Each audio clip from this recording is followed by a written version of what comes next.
દેશના અનેક રાજ્યોમાં લડ્યા છીએ. બાપુ, ભૂખા રહેવાથી કઈ ન થાય. આ લોકોના પેટમાંથી છીનવી લેવું પડે ત્યારે ખેડૂતનો અવાજ બુલંદ થાય, ત્યારે ખેડૂતનો અવાજ બુલંદ થાય. ક્યાં સુધી ભાઈ બાપા કરીશું?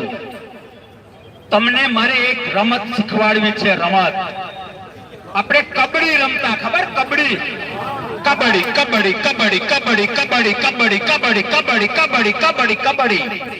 ગાંધીનગર સરકાર સાંભળી લો. તમને બધાને બે હાથ અને ત્રીજું માથું જોડીને વિનંતી કરવા આવ્યો છું કે નાની મોટી કોઈ પણ ચૂંટણી આવે અને મતદાન બૂથમાં જાઓ અને જો તમને ખેડૂત હોવાનો ગૌરવ હોય, મારો બાપ ખેડૂત હતો એનો મને ગૌરવ હોય, હું ખેડૂત છું એનો મને ગૌરવ હોય ને, તો મતદાન બૂથમાં જતા પહેલા પોતાના ભગવાનનું, માલિકનું, ઈશ્વરનું નામ લઈને કબડ્ડી કબડ્ડી કબડ્ડી કબડ્ડી કબડ્ડી કબડ્ડી કબડ્ડી કબડ્ડી કબડ્ડી કબડ્ડી કબડ્ડી કબડ્ડી એક બટન ભૂલી જાઓ તો અને તો જ આ રાક્ષસો સમજશે, બાકી કઈ ભેગું નહીં થાય. મારા શબ્દો યાદ રાખજો. મારે વાત કરવી છે સનાતન ધર્મની, મારે વાત કરવી છે રામ રાજ્યની.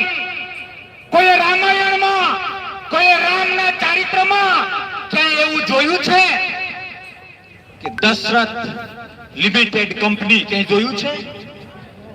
લક્ષ્મણ લિમિટેડ કંપની ક્યાંય જોયું છે? ભાજપ સરકારને મારે કહેવું છે, અને ભાજપ શબ્દ એટલા માટે વાપરીએ છીએ કે ત્યાં રૂલિંગમાં છે એટલે. મારે આ બધાને નહીં ગમે પણ તમારા વિશ્વાસથી કહેવું છે, ભાજપ જાય તેલ પીવા, કોંગ્રેસ જાય તેલ પીવા, આપ જાય તેલ પીવા. મારે ખેડૂતોની વેદના સાંભળવા માટે અને ત્યાં સંભળાવવા માટે જવું છે. મારે એક નેતાને કહેવું છે, મારે એક નેતાને કહેવું છે કે તમારું રાજકારણ હાથ વખત હું કહું ત્યાં જાય, અને જે